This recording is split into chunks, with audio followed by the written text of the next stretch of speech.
Looks like we have Right On from D.C. Welcome back. Go ahead and tell Rabbi your question. You're live on the air. Hello, Rabbi. I just wanted to also express my sorrow and my condolences for the loss of your father. This year, I had to bury my own son, cousin, and stepfather, and I was the first one to shovel the dirt on their graves. And I didn't even know where I was getting that from until I looked it up and I saw, oh, that's a Jewish tradition. So I hope one day you'll tell us more about the burial and the ceremonies to go with that. But my question for the day is about Matthew 19:12. And I'm so happy you mentioned Paul saying cut the whole thing off, because that's what Jesus actually is saying in Matthew 19:12. He's telling his followers that instead of getting married, that they should make themselves eunuchs for the kingdom of heaven's sake.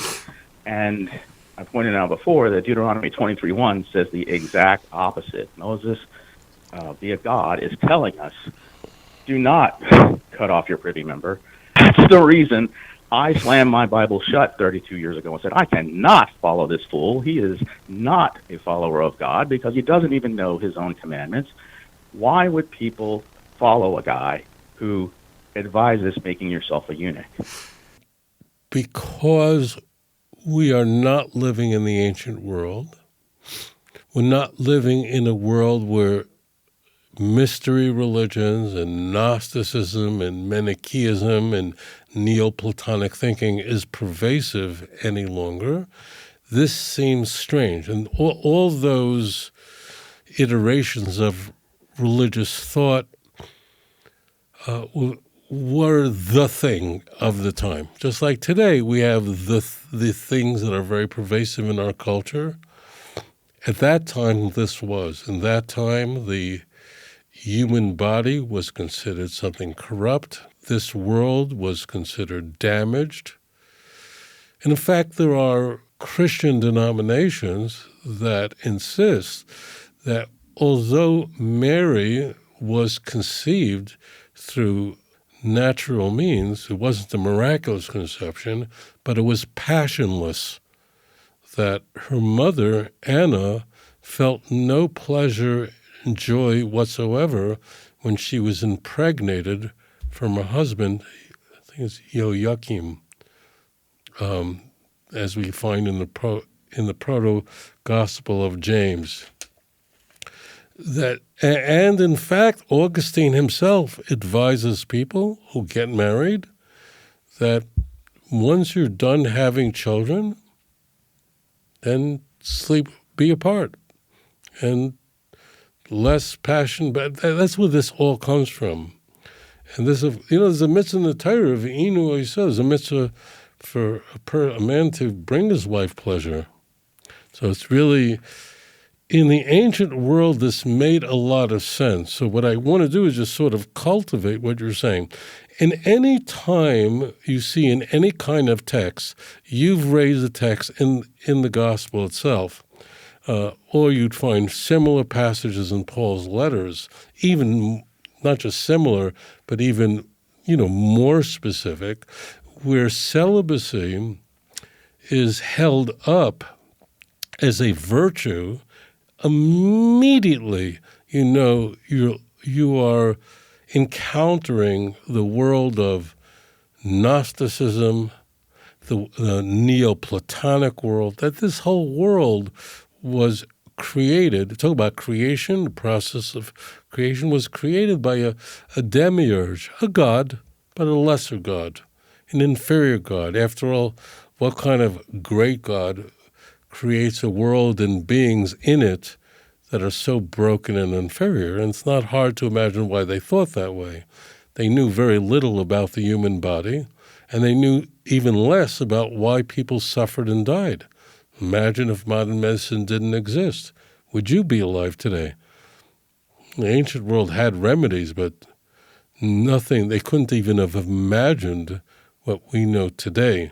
So the ancient world, the world was broken.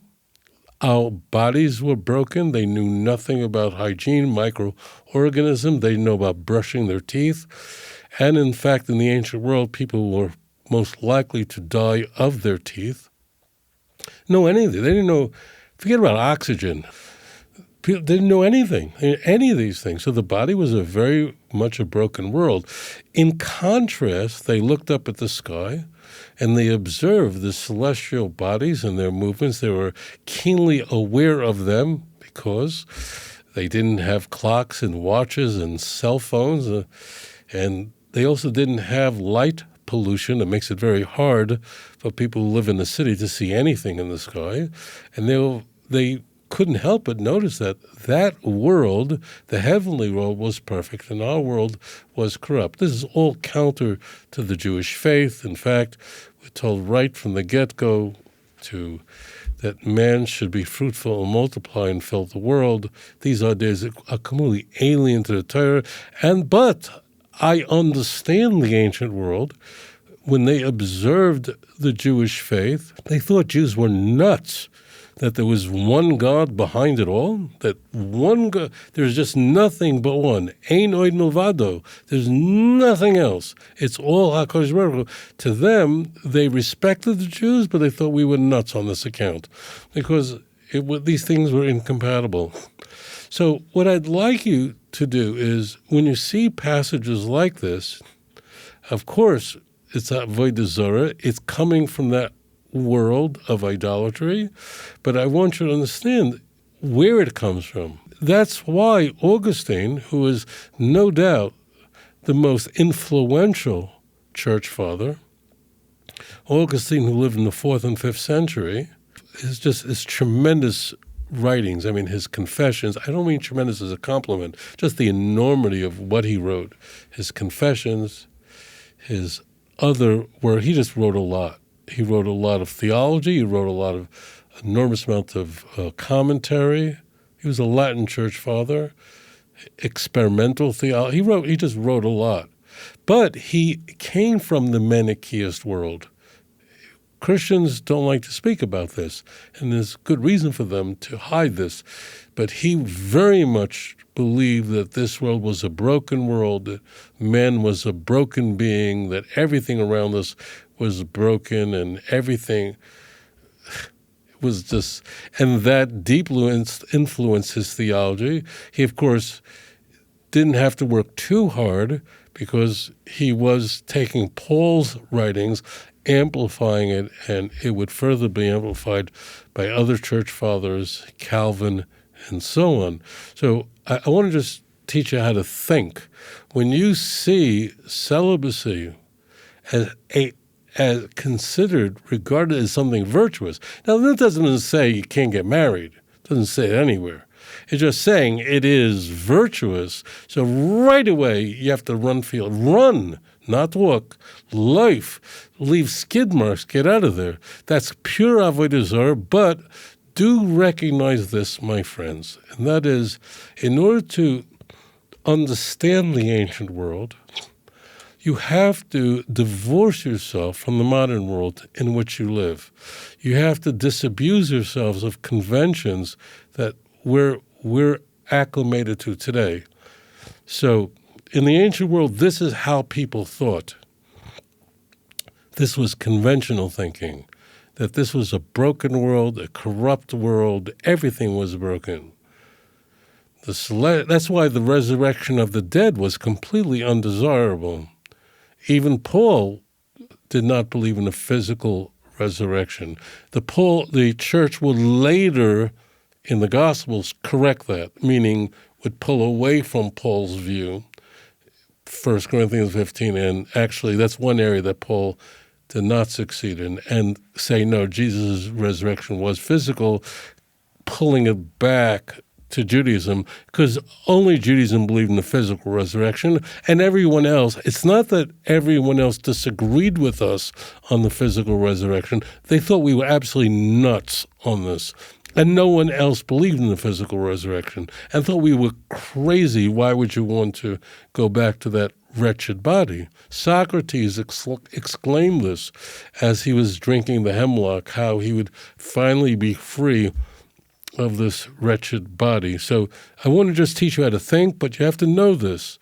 When you're studying history, if you want to get a sense of it, you want to understand it, if you want to penetrate it, to the extent that you can divorce yourself from our world, the world around us and enter into the ancient world will measure the success of your ability to grasp how people thought in a time in the long past. Thank you so much for your thoughtful question. If you enjoyed this program, please like and subscribe.